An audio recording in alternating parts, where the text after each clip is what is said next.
You just heard from Brian telling you that the future of retail isn't as good as it used to be. I'm here to tell you that the future of retail is whatever we imagine and build it to be.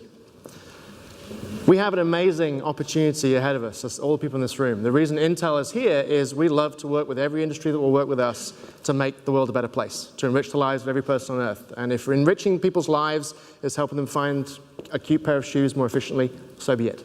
If it is helping to clean up water supplies in Africa, then so be it. It's whatever will help to enrich people's lives.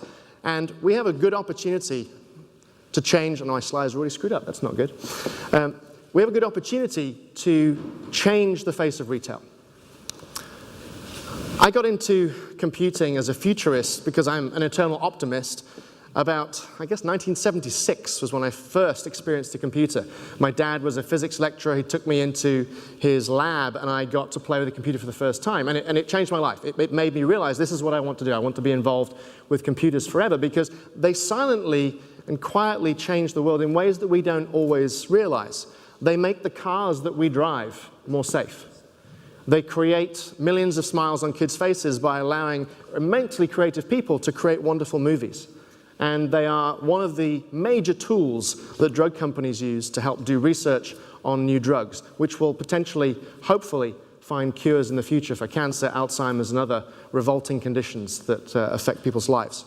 So for me, computing has been this amazing, magical force that changes things for the better. And I think we have an opportunity to use computing to change things for the better in retail in really interesting and profound ways.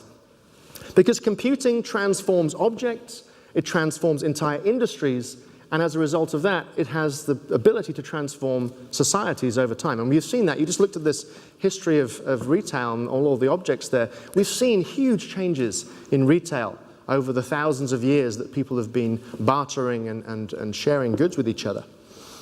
We're going to see an enormous amount of change coming in the next 10 to 20 years. And that's the time frame that I look at, which I guess is the length of Brian's life, 20 years. He's not going to be around much longer if he keeps smoking. So computing transforms objects, industries, and societies. And computing is going to get cheaper and cheaper so that meaningful amounts of computing will be able to be embedded in any object that you can imagine. So anything can be turned into a computer. And once you can do that, there are amazing things that you can do. Because when you add two things together, typically 2 + 2 = 4, but when you do it in a creative way, if you add two things together which weren't necessarily something people thought to do before, hopefully you can make 2 + 2 = 11. Or if you're really creative and really innovative, you can make 2 + 2 = lemon. You can go to new places. When you add computing to objects or to industries, it can take you to new places you hadn't imagined before by making business models possible that weren't possible before, by making experiences for consumers possible that weren't possible before. Arthur C. Clarke was an interesting chap, inventor of the satellite and a futurist. And he once said, "Any sufficiently advanced technology is indistinguishable from magic." And that really feels the way that computing is. Computing, to me, is a force of magic. It's like a magic wave that over time, as computing gets more and more and more powerful, transforms the objects it touches, the industries it touches. And a great example of that, if you look back over the last 30 years or so, is the media and publishing industry. Any of you who have been in the media industry, and Emily, you're a great example here, you know that it has changed beyond recognition. Everything from the production of media through to the distribution of media and the consumption of media has changed. From desktop publishing in the 1980s, through video production and video editing in the 90s, through the creation of amazing special effects in Hollywood movies and animations, and now to the distribution of content over the internet and the consumption of that content on tablets and phones and anything people use, ultrabooks. Great ways to look at content. There's still a big area ripe for transformation, but it's going to require a lot more compute power, and that is the move towards digital storytelling. But that's not the subject for today. I just wanted to give you an example of an industry that over a 30-year period went through dramatic change. The reason I mention that is I think it's a very good example to show you what is likely to happen, in our opinion, over the next 20 years or so in retail. And you're going to see a lot of that change happen in the next decade. Because as this wave moves across retail, we're just at the very beginning of transforming healthcare. There's some computing in healthcare today. It's used in drug discovery. And in the doctor's office when you go, sometimes there's a computer in the back corner of the doctor's office. But you still have to fill out the form every time. It's still not very precision medicine. So huge changes in healthcare coming. I think you're also going to see huge changes in retail. Retail has already started to be penetrated by computing. You see it in point of sale, inventory systems. It's pretty much there, but there's an awful lot still left to go. And you'll see the same thing happen in manufacturing and transportation. This is why I work at Intel. This is why I love being a futurist, is because I get to watch all of this stuff play out. My job is to spend time with smart people around the world in all of these areas, to talk with technologists, to talk with social scientists, and to put this picture together in my head and then try and play it back as best I can. That's the chief evangelist part of what I do, is what I'm doing now. We do this through a process at Intel we call future casting. And what future casting does is we take social information, we have social scientists that go and spend time in people's homes, we use technical information, we look at trends, we look at economic trends, we look at political trends, we look at the whole ecosystem together. We even use science fiction prototyping. We work with science fiction writers. We have them come into our labs, we expose them to the research that we're doing, and we say, okay, now go write about it.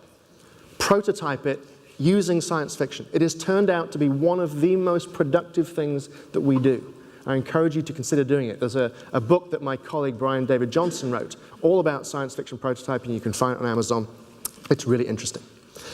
You put all this stuff together, you look at it over a 10, 20-year time frame, you come up with a future vision. There are two important parts to this vision.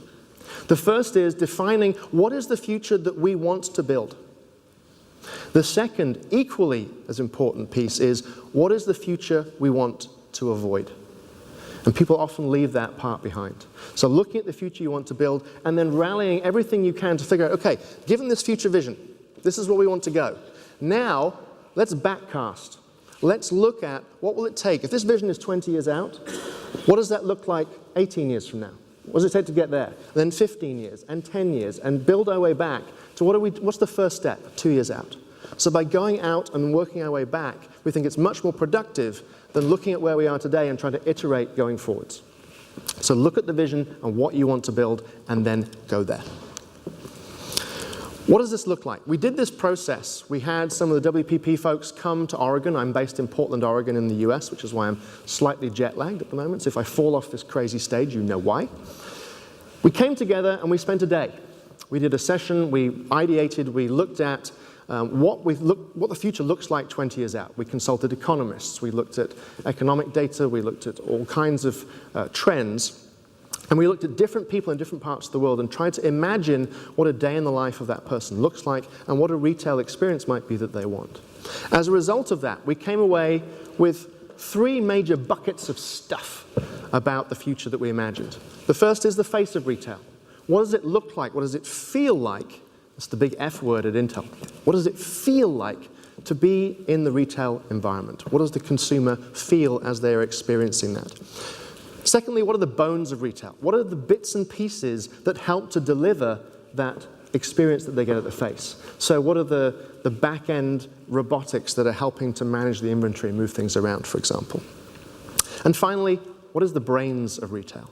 What is the data that's being gathered? How is that data being used? And I'll just walk you through these over the rest of this presentation. Let's start with the face of retail. And these are a few of the objects you'll see listed in the book. And when you go out of here, you're all going to get a copy of this beautiful, beautiful book that covers all of these 100 objects of retail. And included in there are some of the ones, or all of the ones I'm going to show you. I'm just going to pick a few of the ones that I found most interesting. The first one is this idea of a personal, flexible, augmented viewer. That's an awful lot of words. But each one of these is important. The idea of flexible displays. Our colleagues at Corning Glass are working very hard. Corning Glass are the people that generated the Gorilla Glass that's on the front of your smartphones that makes really solid glass. They're now investing their time in how do we make that glass flexible. So once you can have a flexible, foldable display, you can have a shopping list, you can have folds in your pocket, pull it out, attach that then to augmented reality. So as you look through that glass display and you're using a camera behind that, you're able to look at the experience of the retail environment and have products pointed out for you based on, this is the final word here, the personal part of it. A shopping assistant that understands you, knows what you're interested in, knows what you've liked in the past, what you're most likely to want in the future, puts all of that together to help guide you through that busy retail experience. The most important user interface in the retail environment of the last 2,000 years is the shelf. It's really as simple as that. That is where most interactions happen, where the consumer meets the product, the consumer makes the decision about whether to put that product in their basket or not, where they feel the garment or whatever. That's where they experience it for the first time. If you can try and sell them at that point of decision and influence them, you have a lot more chance of getting a sale.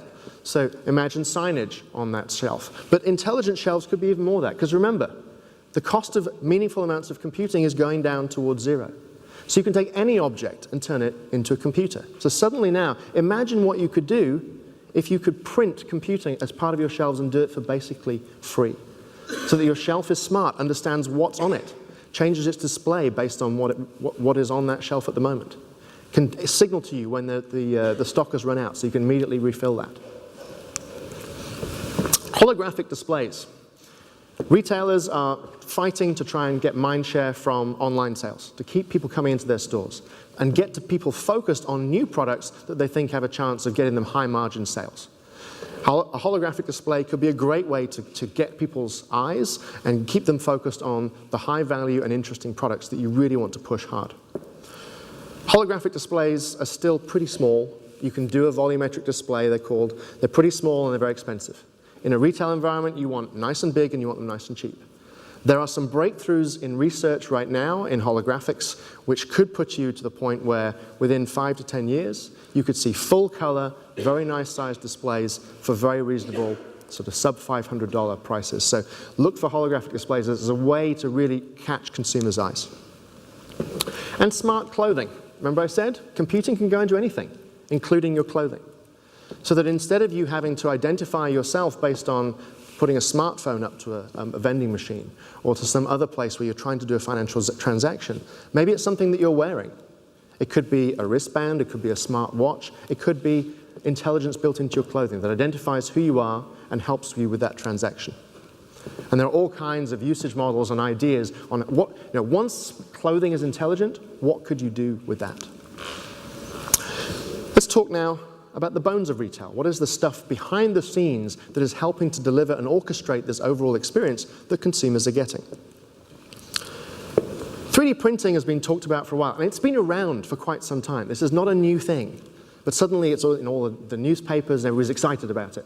And they're excited about it for good reason. There are different types of 3D printing. You can do plastics printing, you can do ceramics, you can do metals.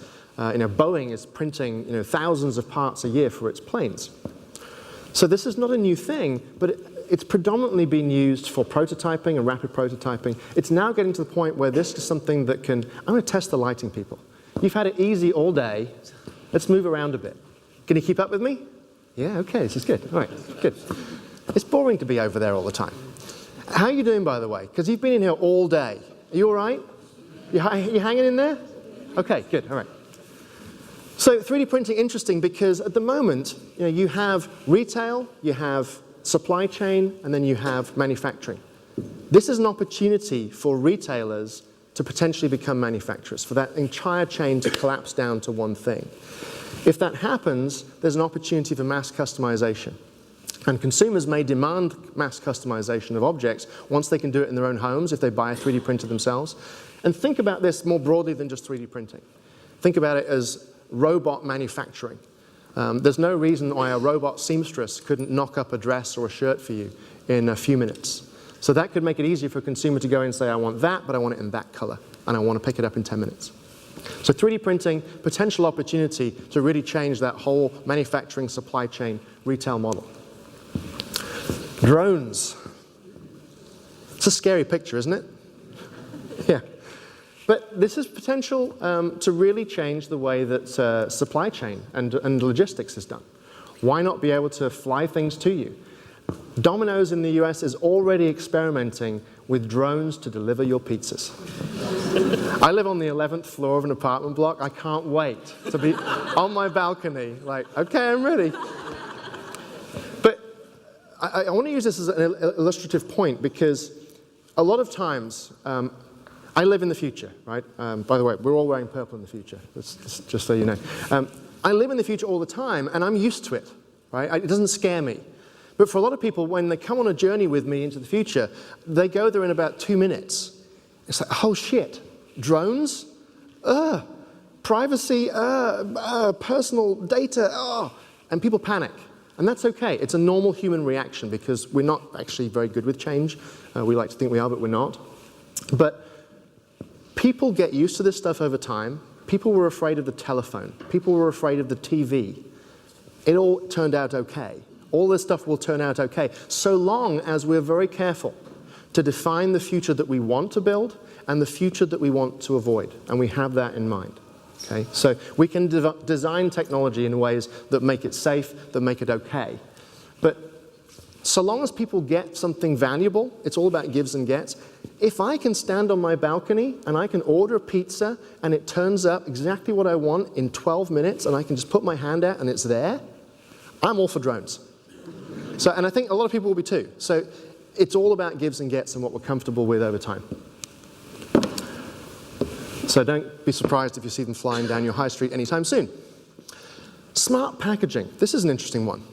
So this is the idea that for custom objects, objects that need to be packaged, or even objects that just have an unusual shape, or just because you want them to look cool, you could 3D print packaging. We have an example here, which if I pick it up right, I won't break it. So here's a wine bottle in a beautiful 3D package. Isn't that nice? And printing these could be, you could do this out of biodegradable plastic. You could reuse this. You could just grind it down to powder and reuse it and rebuild it again. But you could use this to package all kinds of different objects. Remember, computing is basically free, so I could put a computer inside this. I could put GPS location in it. I could put RFID. Suddenly I can track this very easily as it moves around. So there's all sorts of options, and you should think about if I could put a display on this with a computer at low power. What could I use to give information to consumers and entice them to buy this product versus my competitors? The smart packaging, pretty interesting. Now let's talk about the brains of retail. Data, data, data, data, data, data, data. You've heard a lot about it today. Our view on data is consumers should own their own data. Consumers should have power over their own data. And it's all about the gives and gets. Consumers are scared, and it's pretty freaky when your data is used to give you a service that reveals that someone knows stuff about you. It's spooky. It's very spooky. But I think consumers will get used to it over time, but we have to allow them to opt in. We have to allow them the time to get used to this because it can be a little freaky. And we look at this as the secret life of data. What do we mean by this is, I work with a bunch of social scientists. I am not a social scientist, but I hang out with them in bars a lot.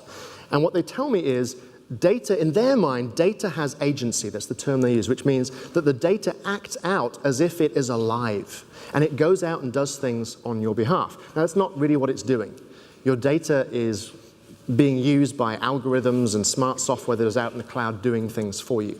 But it feels like your data is out there doing something for you.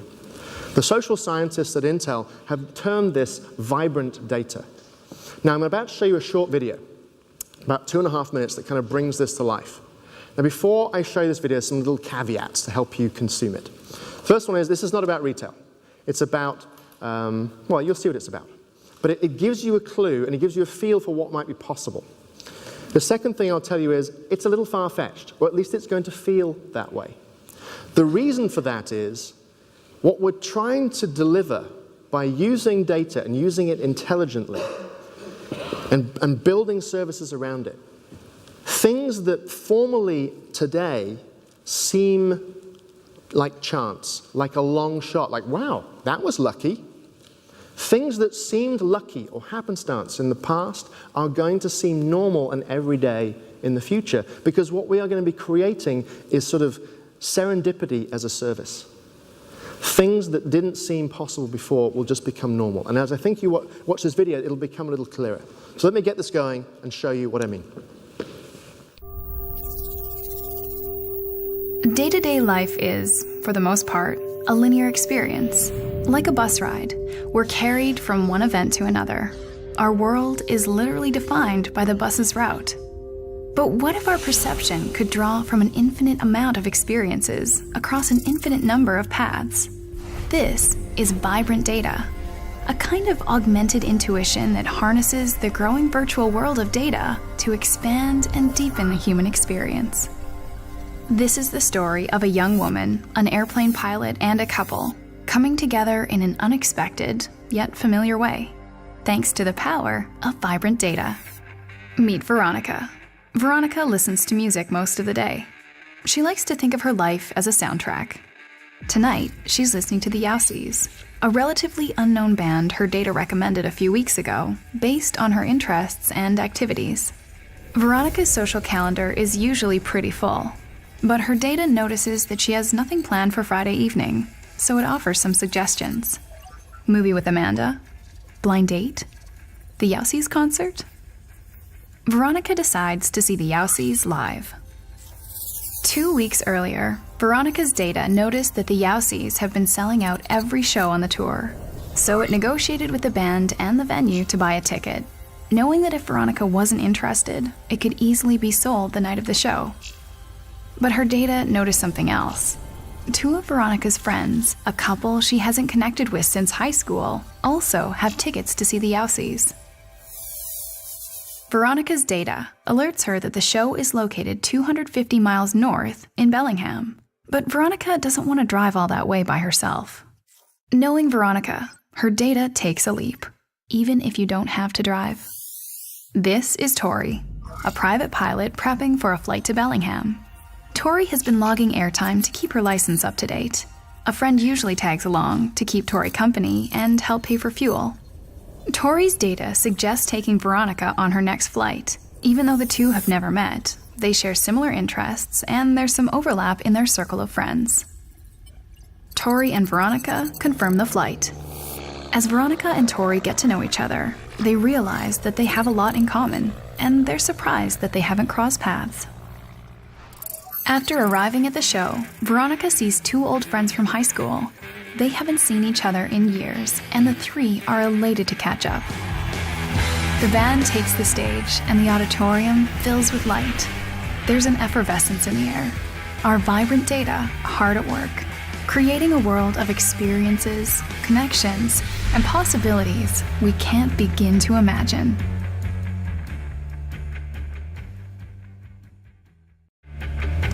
So I hope you get an idea there on what's possible once you start to use data.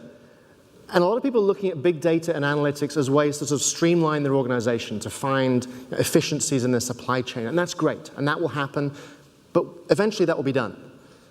The real differentiation, we think, in retail will be the retailers that use big data to express the values of their company and to do that in a way that is interesting to consumers.